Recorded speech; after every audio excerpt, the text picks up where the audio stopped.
Good afternoon, ladies and gentlemen, and welcome to the Fuel&Fumes podcast. We are your two hosts who bring you all the racing news and gambling picks every Friday morning. We also bring all the racing series to the table, whatever we can get our grabby little hands on as McGregor takes a sip of his soda water, discussing all the breaking news in all the major racing series. From Formula One, IndyCar, IMSA, whatever we got, we're talking about it. McGregor, how are we doing? We're doing well, baby. We're in 4K. No, not 4K, HD. Yep, look up Fuel&Fumes oiled up in 4K, and you will find us. This is what you'll see. It'll be mostly this and a little bit of that. And a little bit of yeah. How are you doing, Spencer? Enlighten me. Good. It's episode 61. That's the age of John's hot aunt. If you're listening, I'm still single, John, and you're still ugly. You're also not single. Yeah. So, yeah. Well, to John's aunt, I am. So. Yeah. Okay. All right. Makes sense. Mm-hmm. Yeah. Wow. What an introduction. We're itching and scratching, trying to find some racing things to talk about. Unfortunately, it's been a bit of a quiet news week. Luckily, we had some good racing, so we will get into that shortly. But before we do that, we are going to proudly say that this episode is fueled by C4 Energy. Remember to use code FUMES, that is FUMES, for 20% off at checkout. I had one this morning, and it lit my world on fire. Let's just say I was amped up, driving to work, just ready to go. It started my day properly. Maybe not properly, but it got me out of my sleep. No, the word definitely is properly. Properly, yeah. Just a full catapulting into readiness. Yeah, for sure. Like jump on, like almost like your clothes are on a bunch of hang wire, and then you're just jumping literally right into. Yeah, exactly. Exactly. Like if I could fireman slide down a fire pole and then be in my clothes and ready to start the day, that's how I do it. With C4. C4 is the fire pole that catapults me into readiness and my day. Yeah, I had a sleepy weekend this weekend. I was kind of just lounging and watching sports. Hockey was on, UFC was on. We had, of course, a double header for F1. And it was like noon on the Sunday. And even though I had a nice espresso in the morning, it was not enough. So I went up, had a C4, and God, it's just a perfect recharge. It's like when your phone's at 100%. That's what I feel like. When I have that C4. And like a cool drink of water, you know? Yeah. That's what it's, at 3 o'clock in the morning. Yeah. Like when you've been burning the midnight oil, you know? A wick at both ends. Exactly. Two-ended candle. Not sure how it's standing up, but no, it's happening. It's floating. Yeah, pretty much. Harry Potter candles. Couldn't have said it better. We're just riffing today. Yeah. We're bringing the boom. Yeah. McGregor texted me late last night and said the following. He said, after he ignored my previous text, he said, "Can we do boom or doom work video tomorrow?" And I said, "Sure." And then he said, "Fuck yeah, I'm so excited. Let's get this going." So do you want to go ahead and expand on your idea? Yeah, dude, we're just going to go around the store and give things a boom or a doom. I don't think I can give anything a doom, though. That's like... Exactly. Yeah. Have you ever seen the Costco guys give anything a doom? No. It's true. That's just the type of shit we have at Hall of Fame Collection. It's all booms. It's all booms. It's almost like going to Saving Time. Yeah. You can't give anything. Everything is a boom. Everything. What made you want to do this? It's the catchiest fucking song in the world. Okay. And that and the Rizzler being on Jimmy Fallon. I knew that's the word. Dude, like that. What a crazy character. I think we need to bring him, Big Justice, and AJ, or Big AJ and Justice. I'm not sure which is which, but we need to get them to a race. They'd be booming all over the paddock. I think the Rizzler's got kills right now, or no? What's that? I think the Rizzler's like dropping kills right now, or no? Is there?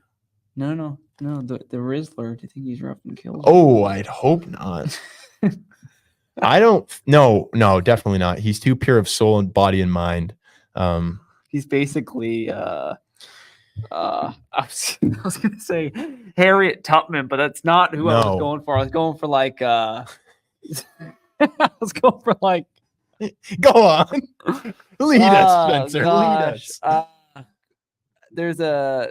There's a saint I'm thinking of, but I can't rattle my brain around. Dude, like the Dalai Lama. Yeah, Dalai Lama was in my head, but then Dalai Lama had that big blow up last year with licking kids. So did he? Yeah. Oh, do you not remember that? Well, maybe it's foreshadowing. Maybe that's what the Rizzler's gonna do. Like 40 years down the road, he's like, I was the Rizzler back in the day, and like does the Riz face, and yeah, it's not gonna. We be need good. that at a Grand Prix waving the flag last lap, or like a white flag. Like he's gonna be the Indy 500 Grand Marshal next year. Out with the Sprouse brothers, in with the Rizzler. That could be a title of a podcast. Buddy. It could be. It's not very searchable, but doesn't matter. It doesn't matter because we don't give a rip. Okay, we don't give a rip. We're just a couple, daytime fishing guides that are transitioning out of a lifestyle where they lived in caves, and now we're here selling memorabilia and talking about racing. Shall we talk about some racing? Honda and Alpine have been fined by the FIA over F1 engine cost cap breaches. So Formula One power unit manufacturer Honda and Alpine, formerly Renault, have agreed to pay fines for the procedural breaches of the FIA's engine cost cap rules. Honda will pay $600,000, which is rough. Alpine is going to be paying $400,000 after both manufacturers settled a so-called acceptance breach agreement by the FIA. The ABA is what they're calling it in the news articles, for those of you who are not in on the jargon. But basically, they just went over, they've accepted the terms and conditions, and that's it. They said they're going to go with it. This is almost like in hockey when they go put a bunch of guys on IR. Yeah. And then they bring them back for the postseason. It's like, dude, but this is just a cheat code in the NHL, and no, in the FIA standard, no, you just get it. You get the fine. I was going to say, I don't believe that they've disclosed how much they were over. I think that, you know what, for these guys to just accept it, take it, that it's good on them, because building an engine, as Alpine said in the past, is not a winner's game for Formula One. It's not very profitable, it sounds like. So, especially with how limited it is and how few customers there actually are for it, right? So, it's tough. That's the rules of the game. They broke them, and it's cut and dry. I don't want to hear any more about the Red Bull, how they breached cost cap, and it was, accounting this, hospitality that, just cut and dry. They accepted it. Good on them. Do you think that when these teams go to pay fines like this, do you think it's a wire transfer, or do you think that they go grab a roll of pennies because they're really upset, and then they bring that to whoever's in charge? I guarantee you there's no, maybe there's a small cash portion. Yeah. But I think it just kind of gets swept under the rug, and, Honda's like, hey, maybe next year I'll take $100,000 off my entry payment, or you guys will, or something like that. It's no one's coming in with bags of pennies. No bags of pennies. They're not YouTubers paying a parking ticket. Okay. As much as I'd love to see that, Stefano Domenicali up to his waist, paying a $500,000 fine in pennies.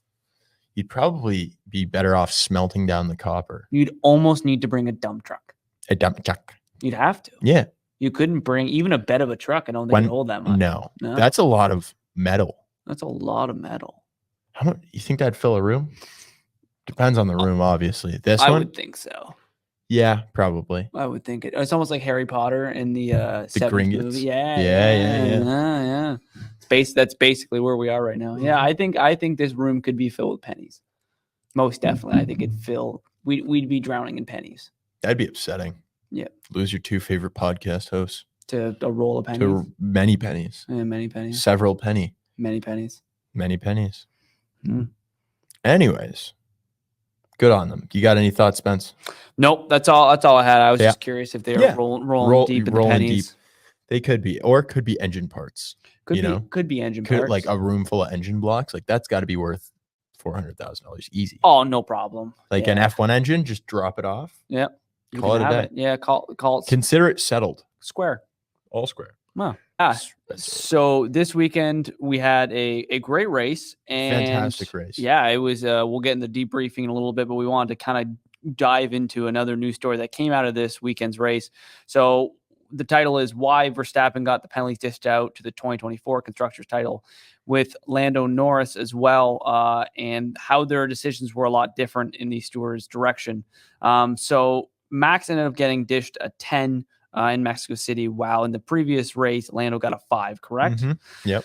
So they were very similar incidents, but this kind of explains why one got something different over the other. So the McLaren driver of Lando Norris was hit with a 5-second penalty for overtaking Red Bull's Verstappen on the outside of track limits in the close stage of the U.S. Grand Prix 2 weekends ago.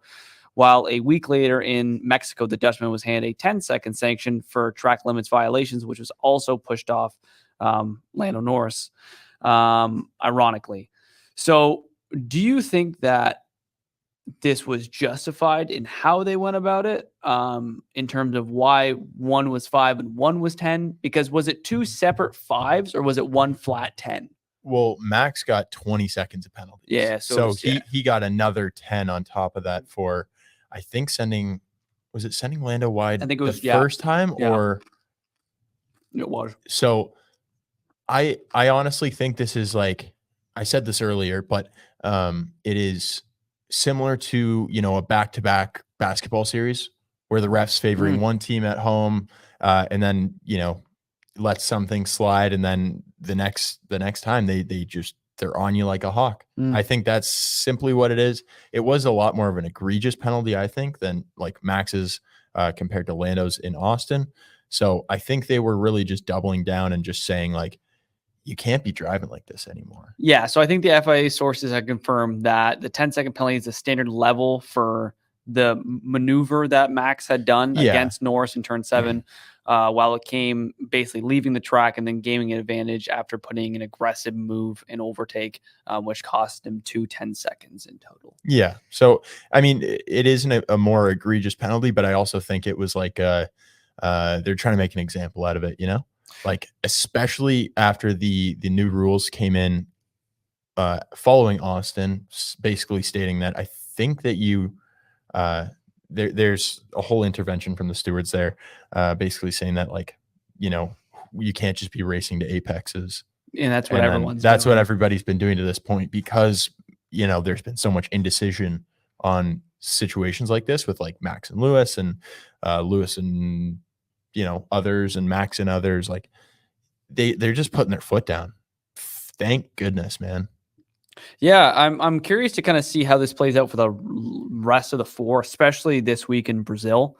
Yeah, Brazil is a fun, fast track where you could definitely see a red flag coming out. Oh yeah, especially too with the forecast. It looks like it's going to be rainy all weekend. Nice. It was like last year over Brazil when it looked like it was. Oh man, when it went storm, like full blown nighttime during qualifying. Yeah, that's right. That was when K-Mag got pole, right? Yeah. No, that was the year before. Oh, right. Okay. Okay. Yeah. Iconic. Yeah, I think Charles got pole then last year. Yeah, it was. I don't remember who had claimed pole last year. Yeah, but either way, like, crazy race, and then the stands fell down or something, and typical Brazil, eh? Yeah. Brazilian infrastructure, man, not top tier. No, they got to have like basically the SWAT team help them out of the paddock. Well, I mean, man, do you see Mexico? All the drivers were getting swarmed. Like, Pato might be like the second coming of Jesus Christ in Mexico, and by their standards, man. Like, it is ridiculous the crowds that he draws. Like, for that Kit Kat event alone. A lot of chocolate being eaten. A lot of chocolate. Yeah, they do love Pato. And I mean, Checo, same thing. It's like our Wayne Gretzky. But the thing is, like, no one like swarms him like that. True. Like, there is very few people in this world that command that kind of crowd. And like, it's almost like, Michael Jackson back in the day, before the bad shit, when people would, like, allegations pass out and die in his crowds. Yep. Yeah. Trying to think of who else is like that. Taylor Swift has got to be up there, right? Yeah, but I mean, she doesn't like make the public appearances like that. Like, no, I think there's too many bad things that wouldn't go right for her. Oh, John Wayne Gacy's probably up there too. He's been dead for a lot of years. Yeah, they gave him the chair now. Yeah, dude. Did you say they sell his stuff? Yeah, I talked about that the other I day with don't my like girlfriend. that. I think that's a pee-pee whack. You can't do that. Yeah, like that's like profiting off of murders directly. You can't. You can't do that. Whistling Diesel has a piece of the killdozer. Wow, that's kind of baller. To Like be honest, it's the piece that they cut off the roof to get him out.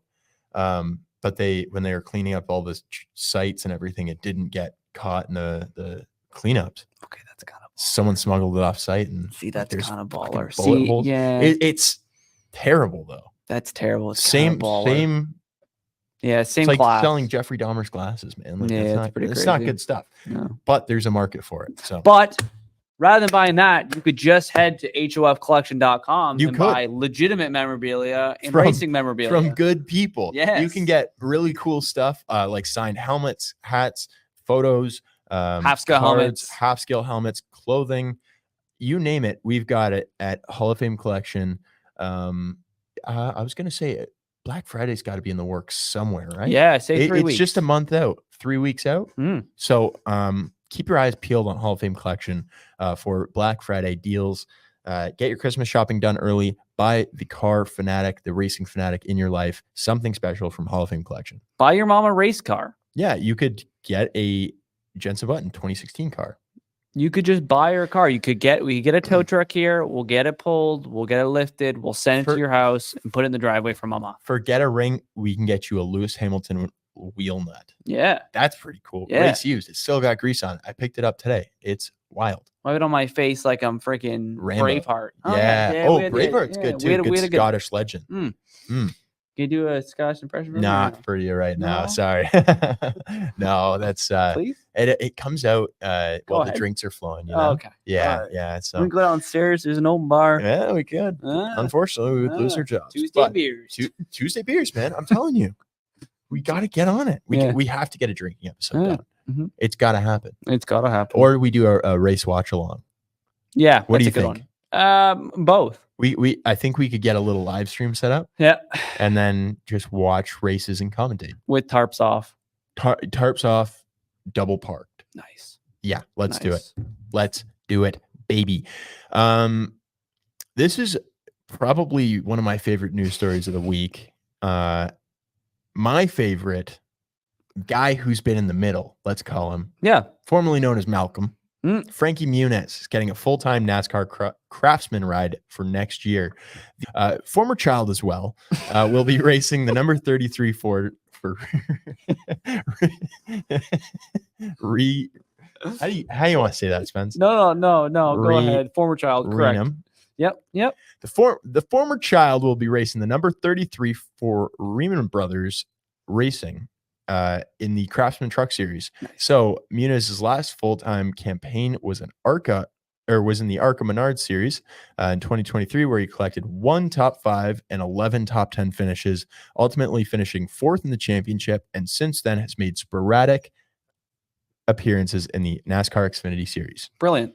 He's also been a Ford like performance driver, so I think he was doing like demo runs with like the Dark Horse and stuff like that, but like you said, he's legitimately the man in the middle. Yeah, in points and previously career. And I'm hoping the way that, podiums are structured, at least in F1, I actually can't remember if it's the same in NASCAR or if they even have a podium.